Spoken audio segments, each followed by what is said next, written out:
Hello, Blue Jays fans, and welcome to another edition of the Jays Latest. I'm your host, Craig Borden. I am going to be here to talk all things Toronto Blue Jays baseball, including draft picks and all kinds of fun today because we are today at the MLB Draft, and we are going to obviously have some extra fun things to talk about baseball wise and go from there.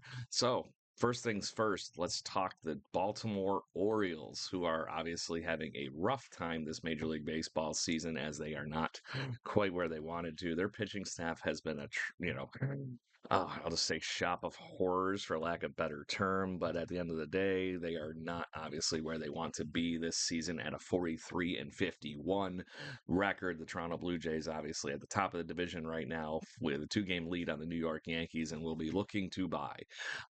As the Toronto Blue Jays start shopping these people around, the question is, will the offloading begin for the Baltimore Orioles anytime soon? They have a lot of guys on that roster that are talented, many of them on the younger side, so I doubt we're going to get those guys.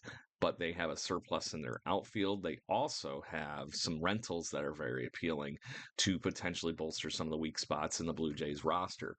So, one of those is I want to talk about Gregory Soto, the former closer of the Detroit Tigers many years ago. It seems like it was an eternity ago at this point, but he's been a very salvageable, good reliever for years now. And you look at what he's done this season, he's got a 3.75 ERA in 42 appearances. That's 33 and two-thirds innings.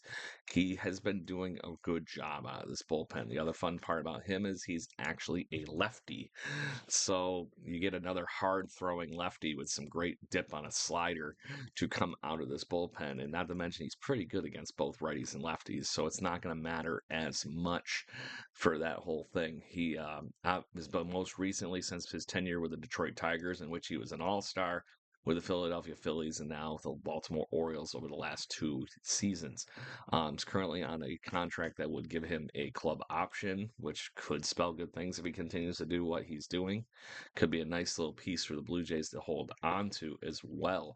Um, I just think he needs something in this bullpen. We saw it even yesterday or not yesterday, the day before that, with the fact that Jeff Hoffman just couldn't get it done, but getting him more help in that bullpen so he doesn't have to carry just as much of a burden as he has been. I think Gregory Soto is a great reliever, and I do think that he would be a hell of an addition in his age 31 season to finish out this season with the Toronto Blue Jays.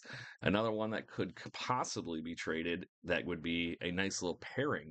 You talk about the Blue Jays also wanting to add a little thunder and get some bats. Soon to be 31 in 2 days here during the All Star game. Ramon Laureano, former Oakland Athletic.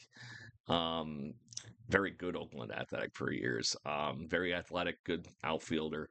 Could spell success if the Blue Jays end up trading some of their outfielder depth or any of that kind of thing at the trade deadline. Could be a nice way to spell major league level back at that trade with Soto and give the Baltimore Orioles a nice comparison back and get that. He's having a solid year, a 2.2 WAR, 10 home runs, 34 RBIs while batting 279. That's the highest batting average he's had in a long time. He had a decent year last year, but he only played in as many games as he has this year with the Oakland A's, or not the Oakland A's, the Atlanta Braves last season. So keeps it interesting, but I do think there's something to the tank there for having somebody like Ramon Laureano moved into this outfield to be that next guy or DH or move guys around. I know we have a ton of outfielders. I have a strange feeling come that post trade deadline, we're not going to have a ton of outfielders. So there's too many that are major league ready right all the bat once. So, anyways, that's where the trade rumors and whatnot are going. That has been coming up. Jim Bowden being the one that has been mentioning the Orioles will be renting a lot of or shopping a lot of their um, rental pieces and whatnot. No big names, obviously. Ryan O'Hearn being the biggest one, and I still don't know how much I trust that. I feel like he leaves Baltimore, he gets broken. So, but that's my opinion. So let's move on slightly toward tonight's MLB draft because we're going to talk MLB futures games, which we had Trey Savage playing in yesterday, the Blue Jays' top prospect, number 57 on MLB 1100 prospects. Savage only got into one guy, but he struck out that guy, and it was rather silly looking. So please make sure you check out that highlight. We retweeted it on the Jaybird Watching podcast stuff on all of our social media is a really good time. His splitter is legit. It's going to be very interesting to see what the ascension of Trey Savage looks like. And he got a chance to, in the briefest of windows, display that yesterday in the MLB Futures game in Atlanta. So really cool. Glad he got a chance to do that. Wish he got a little bit more out of it, but that's just how the cookie crumbles. So let's talk the MLB draft because the Toronto Blue Jays will have the the eighth pick in the first round this evening against the rest of Major League Baseball, and that will be very good for the Blue Jays with that pick because it's a very welcome thing to get somebody in that high end piece back for the Blue Jays. Right now, they are being linked in mock drafts and whatnot to a bunch of youngsters, a couple college guys as far as arms go, and then a couple of high schoolers that are more in the hitting in the ballpark. The Blue Jays have been linked to hoping that the lefty from Florida State, Jamie Arnold, might fall down to their pick. The 21-year-old has been really, really good and has been missing a lot of bats. 159 strikeouts in his past season. That's only 84 and two-thirds this spring. Arnold throws the ball damn hard, according to these reports. Sit 97 with a heck of a slider to go along with it in the 80s. So that would be a really, really welcomed piece for the Toronto Blue Jays to get into this lineup. The other gentlemen that have been rumored to be part of the Toronto Blue Jays targeting is high school shortstop JoJo Parker. He's playing Mississippi, but it's really cool to see that they're a little all over the place. I would have assumed with where they are in this, they would have been tipping a little bit more toward college players. So it was really nice to see that they're going after somebody potentially in Jamie Arnold. Oh, and they're hoping there's a lot of weird picks there at the top of this draft. 8 is good, being in the first top 10, but depends on who's going to fall. The Blue Jays are highly ready to strike on whatever the best player is in that eighth spot, whether it be a pitcher or a hitter. And the odds are it's going to be a pitcher. There's just more high end pitching power in this draft at the top end. So it is what it is. So let's head up to Sacramento and talk all things Blue Jays versus A's because the A's unfortunately come up on this one with a clutch performance. Brent Rooker, being the all-star that he is, got his home run derby trot on a little bit early against the Blue Jays yesterday. And it just sucks that we were so close to this one and just missed it, and it was due to some errors. Kevin Gossman only allows 3 earned runs out of the 4, and Brent Rooker, like I said, ended up being the big center point for the Athletics as he went 2 for 2 with 3 RBIs and a run scored, and being the sole center of all things offense for the Sacramento A's. Rooker is 20th home run in that equation, too.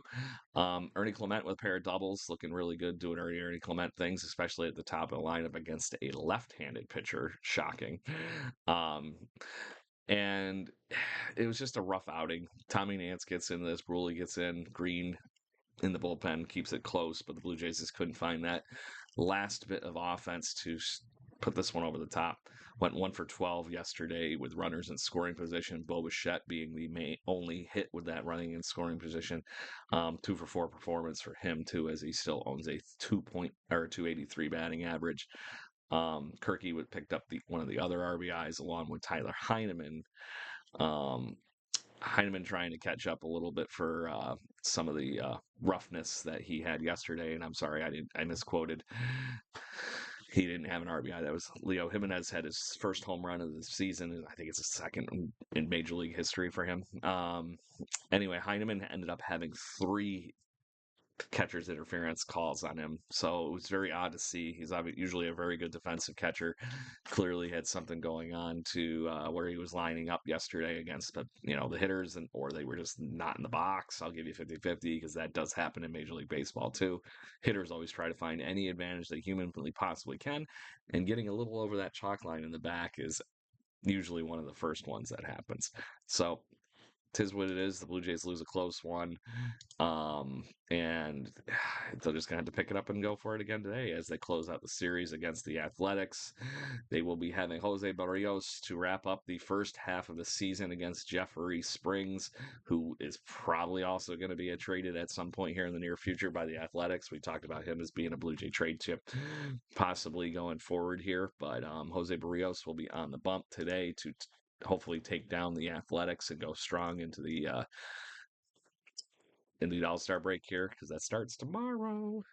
Um, Springs has been doing pretty damn well over his last few starts. He has not allowed more than 2 runs in his last 3 starts, and that was against the Braves, Devil Rays, and the Tigers too. So it's not like he was facing crummy company.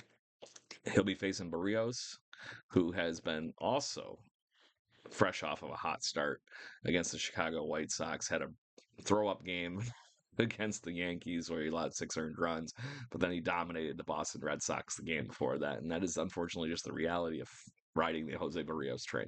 Thankfully, it's more good than it is bad. So he'll be looking to go strong into the All Star break because the Blue Jays, after today, will not play a game until Friday evening, in which they will be taking on the San Francisco Giants at home to start after the All Star break and hopefully this wonderful playoff run that we've been seeing over the last few weeks. So make sure you turn in here every day, Blue Jays fans. If you're feeling a little nerdy over the next couple of days, I will be hosting the um, Rochester Anime Convention here in Rochester, New York today. Make sure you check out Teat and C Random Fandom if you're looking for a Nerdy Fix. That is my other podcast, along with Jaybird Watching, which is a weekly live show that we talk all things Toronto Blue Jays all year round. So talk to you soon, Blue Jays fans, and let's go and happy draft picking tonight. Cheers.